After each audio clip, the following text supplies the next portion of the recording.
Why is John so unmoved by Patricia and he's so mesmerized by Cheryl that he is willing to overlook all her faults? This is the first key learning where our unconscious mind is at work. Hi everyone, Leon here. Welcome back to my channel, the best place to learn more in less time. In today's video, I'm going to share with you some key lessons I've got from this book called Getting the Love You Want by Dr. Harville Hendrix and his wife, Dr. Helen LaKelly Hunt. Do you know what makes you choose the person you're currently with?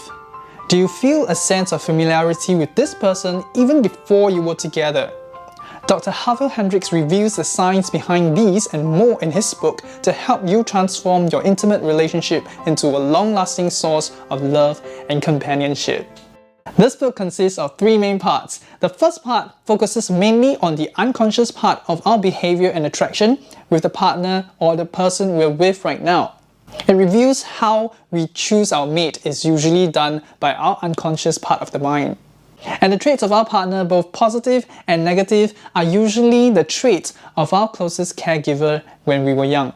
This explains why we feel closer or attracted to certain people rather than others.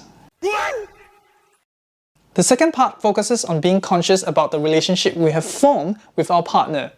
This is where you'll find out more about who your partner really is, understand more about what your partner's deepest needs and desires are, and how you can help them to meet them or to heal them.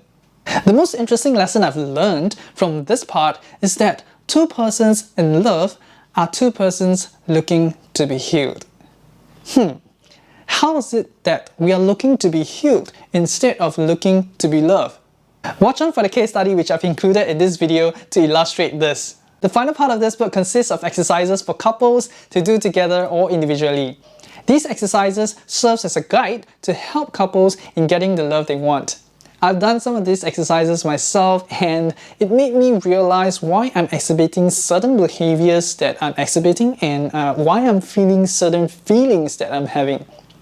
Awareness is the first step to change, and these exercises helps or encourage you to be more self-aware of your relationship. And since we're on this topic of guide, I'd like to share with you the relationship care guide that I've come up with to help you create a long-lasting and loving relationship. You can download this for free and the link in the description below. Alright, now coming back, I would like to share with you a case study to illustrate my key learning in this book. John and Cheryl are dating. In John's eyes, Cheryl seemed to be everything he wanted in a woman. She was attractive, intelligent, and sensual. She is the kind of woman that he would marry in a heartbeat if she agreed to it. Here's the other side of Cheryl. She is also critical, bad-tempered, and distant. Whenever she criticized about something like the food and services or her job, John would tell himself that she's not critical or bad-tempered, but having certain kind of standards. Whenever she wants time alone, he would reluctantly agree even though he is fearful of her seeing other men. There's another woman, Patricia, that John sees as a friend. She was devoted, patient, and crazy about him. Her feelings for John is like his for Cheryl. She can marry him in a heartbeat if he agreed. However, John admits that even though Patricia is much more fun to be with, he is spending time with her because he does not like to be alone when Cheryl is not available. Why is John so unmoved by Patricia and he's so mesmerized by Cheryl that he is willing to overlook all her faults? This is the first key learning where our unconscious mind is at work. Do you still remember the part where I mentioned earlier how we choose our partners is based on the traits of our closest caregiver?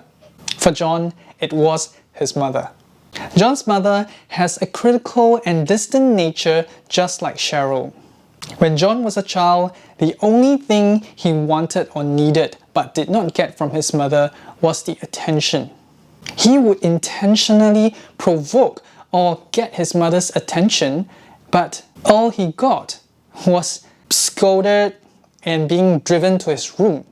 When all his repeated attempts ended with the same results or outcome, he decided then to cover up his sadness and anger with an emotionless mask.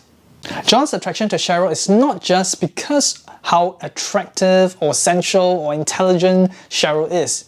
It is also because of Cheryl's distant and critical nature. It may sound paradoxical, but when Cheryl is distant, it triggered John's yearning for connection, the same way he felt when he wanted attention from his mother when he was young. This is where the attraction happens unconsciously. Cheryl's critical and bad-tempered nature also complemented John's own denied emotions. Remember how John has learned to cover up his anger and sadness? Now, he has Cheryl to express his anger and sadness, which he does not want to face. So, it's true that opposites attract. And all these are taking place at an unconscious level that we don't even know that it's happening. Now, I'm really interested to know if this is true for you. What are some of the traits that your partner has or is similar to your closest caregiver when you were young? Let me know in the comments below. The second key learning is being conscious about your relationship. Being conscious means being aware and willing to take action to improve your relationship. You and your partner enter into a relationship because of a need you want or desire to meet. That's the bottom line. It may not be obvious to most because this usually comes from a wound in your childhood. That's why two persons in love is actually two persons looking to be healed. When you find out each other's wound, a deeper level of understanding and empathy will be present because you both now know why each other behave or feel in a certain way. So, what's next is to take action to help heal your partner's wound. And it's not just any actions, but committed actions.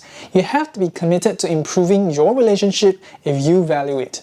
And one of the things that you could do to improve your relationship is to perform caring behaviors for one another. It could be a massage, uninterrupted time together, or washing the dishes, and so on.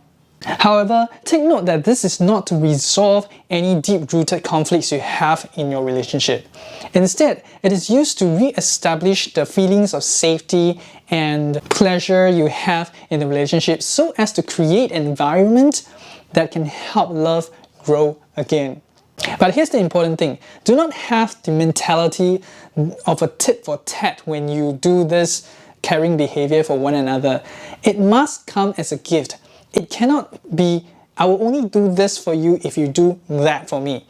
You know, when your brain senses this kind of feelings from the other party, no reciprocity will be there. Reciprocity, okay.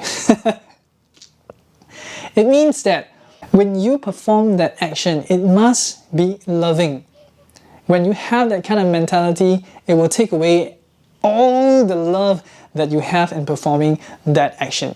Most of us are not good at expressing what we want or need from our partners. Instead, we use weapons like hurting, blaming, and criticism in the hope that our partner will get it. This doesn't work. If you find yourself in this category, check out this video I did earlier to have some perspective. And finally, I recommend this book, Getting the Love You Want, to all couples who wants to create a loving and long-lasting relationship. If you found value in this video, give me a like or comment below to let me know. And remember to subscribe to my channel and turn on your notification bell to be notified of my weekly learning. Thank you for watching, wish you well, and see you in the next video.